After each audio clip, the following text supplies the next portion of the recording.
1981 সাল 30 মে বাংলাদেশের ইতিহাসে এক গভীর ক্ষত থাকা দিন।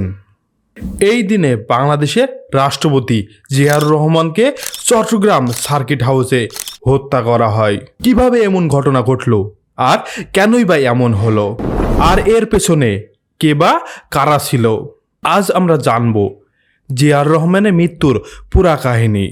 চ্যানেলে যারা নতুন আছেন তারা চ্যানেলটি সাবস্ক্রাইব করে ফেলুন। প্রথমে আমরা আলোচনা করব জিয়াউর রহমানের রাজনৈতিক উত্থান, কিভাবে তিনি রাজনীতিতে আসলেন। আপনারা সবাই জানেন জিয়াউর রহমান একজন মুক্তিযোদ্ধা ছিলেন, যিনি 1971 সালে 26 মার্চ বাংলাদেশের স্বাধীনতার ঘোষণা দিয়েছিলেন।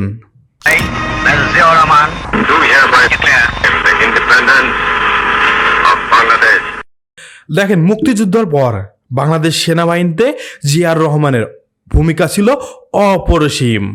দেখেন, 1975 সালে শেখ মুজিবুর রহমানের হত্যার পর বাংলাদেশের রাজনীতিতে এক অস্থিরতা দেখা দেয়। আর বাংলাদেশের এই খারাপ সময়ে বাংলাদেশকে ঠিক রাখতে, বাংলাদেশের হাল ধরতে 1977 সালে জিয়াউর রহমান বাংলাদেশের রাষ্ট্রপতি হিসেবে দায়িত্ব গ্রহণ করে এবং তার নেতৃত্বে বাংলাদেশের বহুদলই গণতন্ত্র ফিরিয়ে পায়। তবে তার শাসন আমলে ছিল রাজনৈতিক চক্রান্ত এবং সেনাবাহিনী নিজেদের মধ্যেই ছিল বিদ্রোহী এবং অসন্তুষ্টে ভরা ছিল। দেখেন, 1981 সালের দিকে জিয়াউর রহমানের শাসনের বিরুদ্ধে অনেকটাই অসন্তুষ্ট জমে উঠেছিল। সেনাবাহিনীর এক অংশ তার শাসনের প্রতি বিরক্ত ছিল, আর এই বিরক্তটাই কাল হয়ে দাঁড়ায় জিয়াউর রহমানের। এবং রাজনৈতিক যারা বিরোধী দল ছিল তাদের মধ্যে ক্ষোভ ছিল।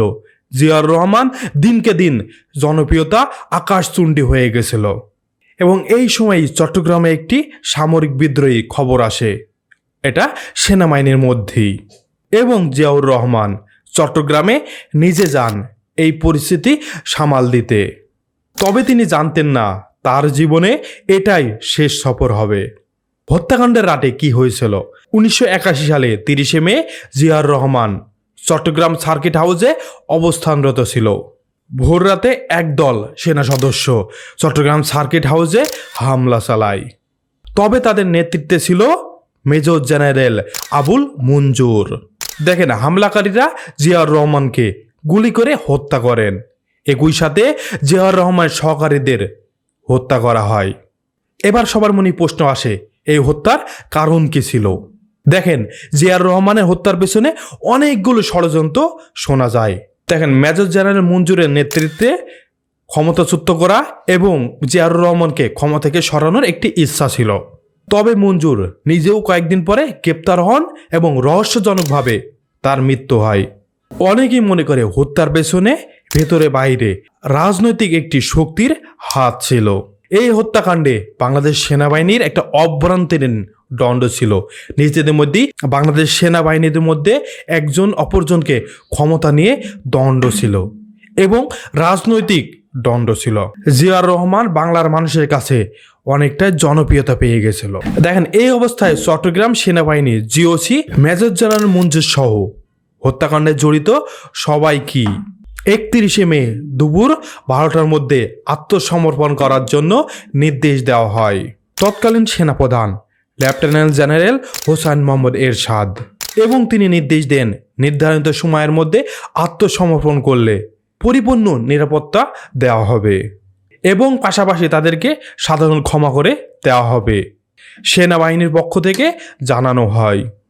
জিয়াউর রহমান নিহত হওয়ার পরে নাটকীয়ভাবে ক্ষমতায় চলে আসেন হোসাইন মোহাম্মদ এরশাদ। জিয়াউর রহমান হত্যার পরে সেনাবাহিনীর মধ্যে শৃঙ্খলা ফিরিয়ে আনতে তৎপর হয়ে ওঠেন হোসাইন মোহাম্মদ এরশাদ।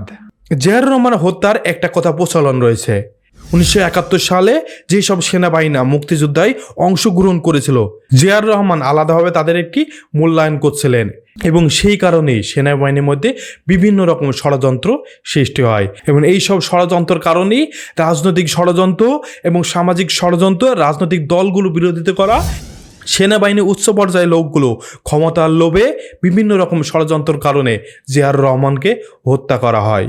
দেখেন, জিয়াউর রহমান হত্যার পরে বাংলাদেশে কিরকম প্রভাব পড়েছিল। দেখেন, জিয়াউর রহমান মৃত্যুর পরে পুরা দেশ শোকাহত হয়। এবং তার মৃত্যুর পর বাংলাদেশের রাজনীতিতে আরও বেশি অস্থিরতা দেখা দেয়।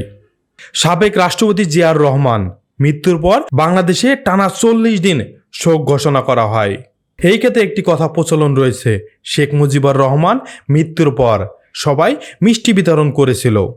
তাহলে আপনারা ভাবতে পারেন জিয়াউর রহমান বাংলার মানুষের কাছে কতটা জনপ্রিয়তা পেয়েছিল। 3 বাহিনীর প্রধান সহ অস্থায়ী রাষ্ট্রপতি সরকারের প্রতি আনুগত্য প্রকাশ করেন। তৎকালীন রাষ্ট্রপতি জিয়াউর রহমান মৃত্যুতে অনেক দেশই শোকবার্তা পাঠিয়েছিল। পরবর্তীতে তার স্ত্রী বেগম খালেদা জিয়া বিএনপির নেতৃত্ব গ্রহণ করে এবং বাংলাদেশের প্রথম মহিলা প্রধানমন্ত্রী হন। এটি একটি বাংলাদেশের ইতিহাসে অমীমাংসিত রহস্য হয়ে আছে। জিয়াউর রহমান ছিলেন একজন বাংলাদেশের সাহসী মুক্তিযোদ্ধা এবং একজন গুরুত্বপূর্ণ রাজনৈতিক ব্যক্তিত্ব। জিয়াউর রহমানের হত্যাকাণ্ডই খালি যে জিয়াউর রহমান পরিবারই ক্ষতিগ্রস্ত হয়েছে এমনটা নয়, বাংলাদেশের রাজনীতিতে একটা বড় রকমের কালো অধ্যায় নেমে আসে। জিয়াউর রহমানের হত্যাকাণ্ডের পেছনে আপনার ধারণা কি অবশ্যই কমেন্টে জানাবেন এবং আমাদের ভিডিওটি শেয়ার করতে ভুলবেন না আর চ্যানেলটি সাবস্ক্রাইব করবেন। আজকের ভিডিও এই পর্যন্তই। আল্লাহ হাফেজ।